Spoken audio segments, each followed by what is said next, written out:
turned the volume down, but it didn't help. So next up to speak is Brian Carty, who's going to show us. Brian is in the Csound Training Centre in Dublin. He's going to show us some pretty funky app that he created for iOS called Robotune. Are you going to give us a demonstration as well? I am, yeah. Oh, great. Yeah, excellent. I just need to plug in. So Where's the band? There's no need for a band anymore. No need for a band anymore. Great. Built as really as a teaching tool. So I just wanted to talk a little bit about, I found that the first time I was teaching Csound, I teach in a college that does a lot of sound engineering and music production. And often for those students I found, particularly the students who were studying to the degree level, We can maybe turn this. yeah. Well, that's part of the Let's try the ambient. I found that Csound wasn't their happiest place, so I had to kind of think of an angle to try and get people engaged in the language. And it was about 5 years ago, and Autotune was very much part of what the guys were doing in their engineering and production work. Autotune and Beat Detective, and lots of these Pro Tools kind of plugins. So I said, let's just try and break down what Autotune is and rebuild it from scratch and use that as the way to try and engage people with Csound and get them really involved and see the power of it, I suppose. So just to give you an idea of the sound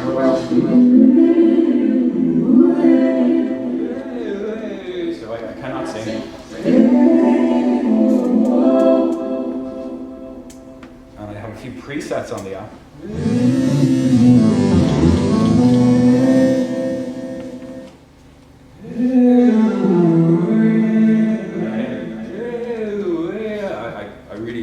This is doing a lot for my performance, shall we say.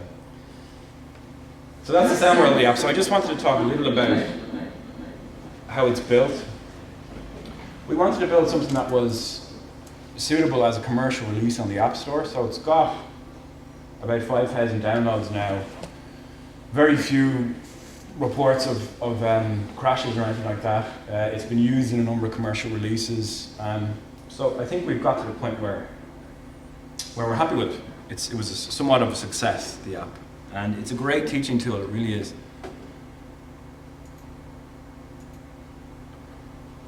So yeah, as I said, trying to engage students who perhaps weren't the most comfortable with coding or perhaps didn't particularly like the idea of coding at all. So that was my initial motivation. Some references.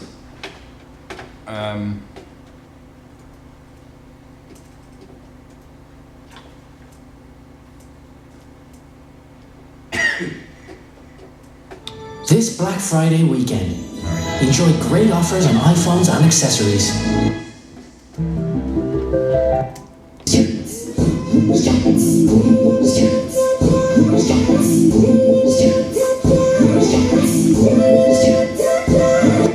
So these kind of references were what, again in the teaching where I work, the idea of referencing, critical listening is really important because a lot of these people want to be producer engineers, so they're really, the fundamental teaching involves a lot of critical listening, a lot of referencing.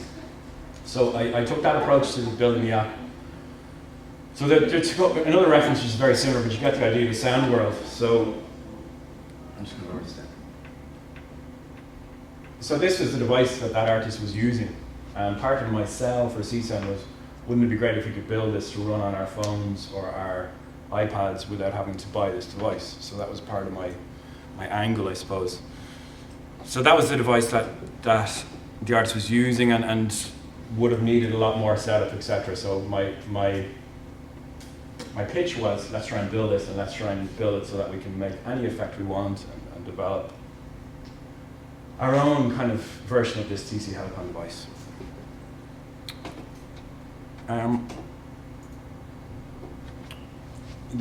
After the critical listening and the referencing, it was clear that pitch effects, tuning, harmonization, delays, reverbs, looping were all really important. So again, as a teaching tool, this is really good stuff for acoustics. I would often get this app out to talk about timbre because of the changes I can do to the timbre on the app. Production for the referencing, for the critical listening. Music theory is crucial because of the harmonization. It works with a key, it works by harmonizing to chords. So music theory is really well, you can do a somewhat exciting music theory lecture with it, I find. And yeah, I also wanted to make a good user experience and to see if we could really harness Csound to make a commercially released tool. I often found myself saying in class, you can use Csound to make a commercially usable tool, but I'd never done it, so I just wanted to test that and put my money where my mouth was, I suppose. The pitch effects is, we talked a lot about analyse and Robotune and things like that. How do we perceive pitch? Psychoacoustics, a good tool to teach the place method of pitch perception. The frequency domain is really well introduced with the app as well, because all the heavy processing is done in the frequency domain, which again I've found quite a difficult thing to approach as a somewhat academic topic for teaching. I think it's pretty clear that the latency is very good, all this processing, all this crunching, various spectral streams are happening, and Csound is having no problem keeping up with all. There's about 10% of the CPU being used on this very old iPad. P-Track was the best opcode I found to track the pitch. There's numerous options available, but I tested with standard male, standard female vocal, and P-Track seemed to come up trumps. So the user simply chooses a key, and you change the frequency of the incoming note to a MIDI value, and then you match the MIDI value to the key you want to use, and you just shift. So that's auto-tune, I suppose. The examples that I tried to sing there were very fast shifts, so the share effect, like Rory's mentioned. You can also use portamento to reduce the hard tuning, and therefore use auto-tune as a kind of performance enhancer.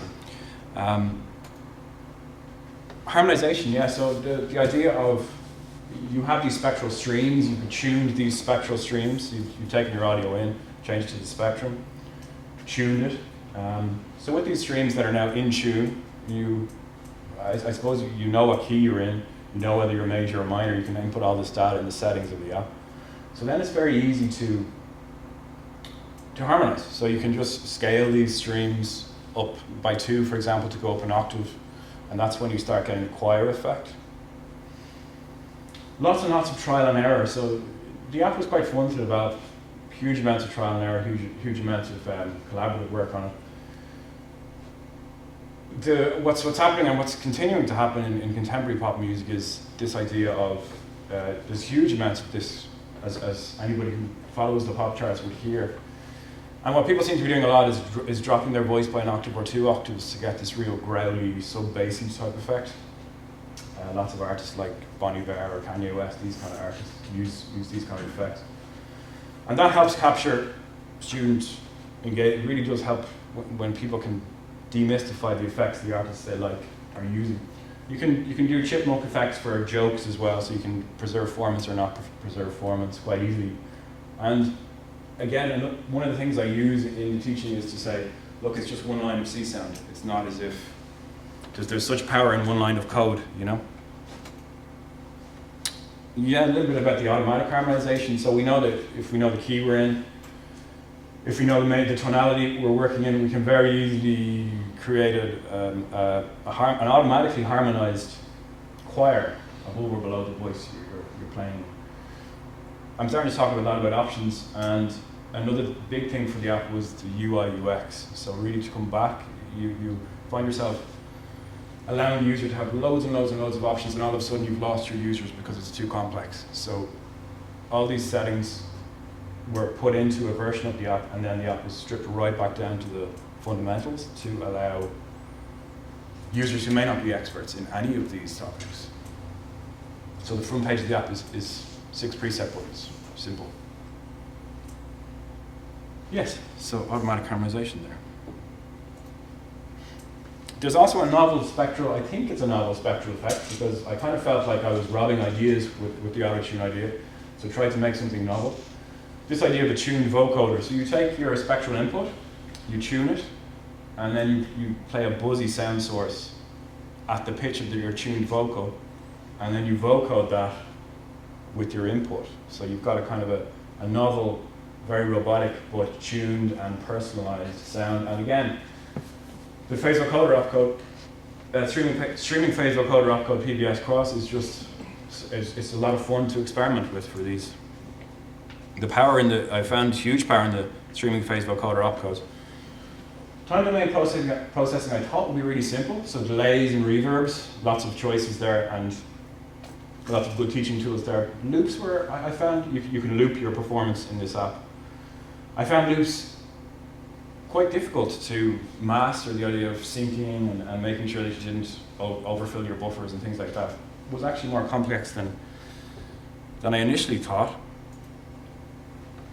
And just some reflection, so Csound Get and Csound Set were, so all the audio is done in Csound, then you've got then Objective-C, now Swift coding for the UI.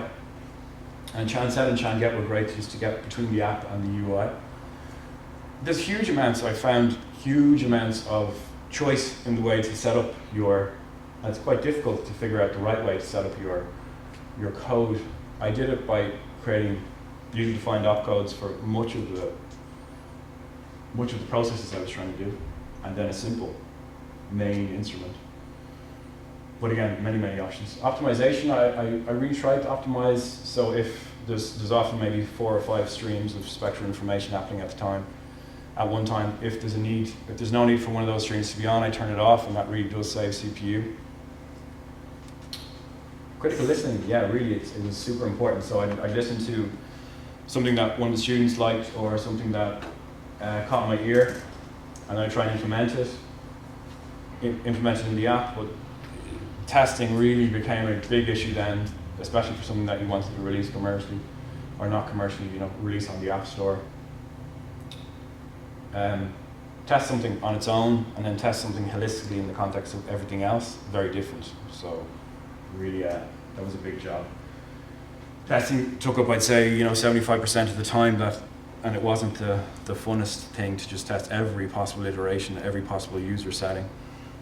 It's got a little logo. Again, we were just trying to make it appealing. I built this with a friend who did all the UI programming. We've written a Csound journal article to go into more detail on what projects we use for the UI. So if people want to see any more of that kind of thing, it'll be hopefully coming out as a Csound journal article to go into more detail of how we program the UI as well. The project's on GitHub, the project's on the App Store, so you can have a look at it if you like. We initially wanted to do it on Android, but certainly 5 years ago, latency would made it completely not a thing we could do, and I don't believe the situation is fully fixed yet. I'm not sure, but we did investigate building for Android initially, and I think that's really, yeah, that's the app. So if anybody wants to have a play with it, you can download it from the App Store. By all means, have a go with it here. I've just got it running into. This is a €40 preamp that so I can use a microphone, a condenser mic or dynamic mic with my iPad. And this is just, as I said, an iPad from a number of generations ago that works absolutely fine, and Csound for iOS really works very well with it. Yeah, thanks.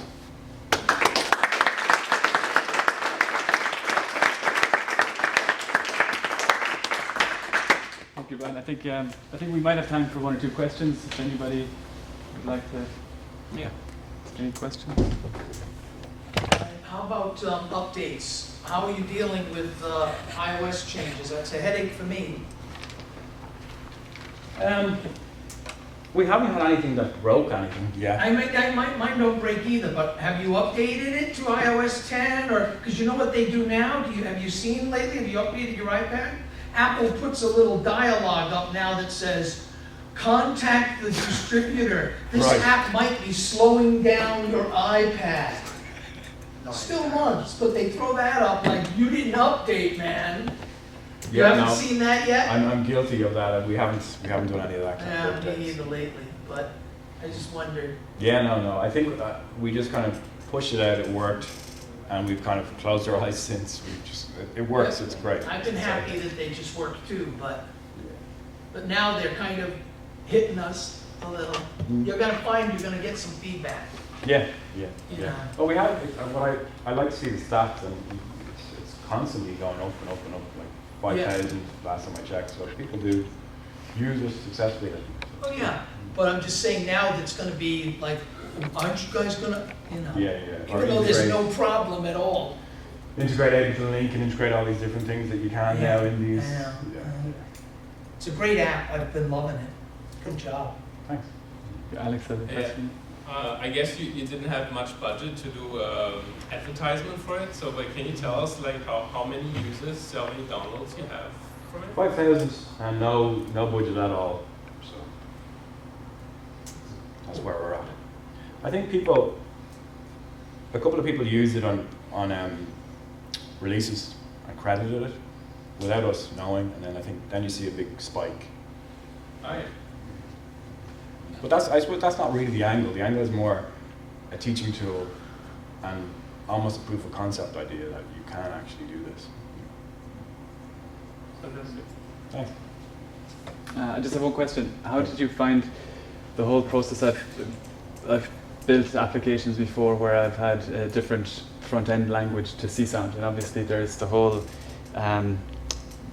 how do you manage all this content? Sometimes I'm always kind of trying to approach it in a better way with each new project I do. How do you find, like, if you were to do it, how did you find the whole experience of basically trying to embed and bring Csound into an iOS app and then maintain all the Swift and all the Objective-C or whatever you're using and the Csound stuff as well? I think we had a very clear division of labour where I would just do the Csound part and my collaborator would do all the UI part, and if there was a problem with the UI part, I wouldn't worry about it. If there was a problem with the audio, I would worry about it. And really, we never came across anything that stopped us in our tracks. You know, we would build something, like build a little sine wave, it works. Take it up, take it up, take it up. And we would do, because we weren't in the same country, sometimes we would do a lot of just video conferencing when we had an hour, and we would kind of code and leave the video open and chat as we did it. There's lots and lots of, as you know, like huge amounts of trial and error. Why won't it work? And then you just kind of reach a point where you find a forum post or the usual. I definitely don't have a catch-all answer for that. Okay. How much time did you spend from start to finish? Yeah, I think we spent about a year from start to finish to get it to the point where it was releasable. And we would grab time, like maybe 3 hours at the weekend, an hour after work, here and there. So maybe we would probably do 4 or 5 hours on it a week. So it was quite a timely process. And as I said, the testing was what took all the time, really, because you get a new idea and you integrate it and it works great, and then it breaks something else. So that really was the main amount, the bulk of the time. 4 or 5 hours a week sounds like a fairly chilled affair. Yeah, well, other jobs as well. Thanks again to Brian. Thanks, guys.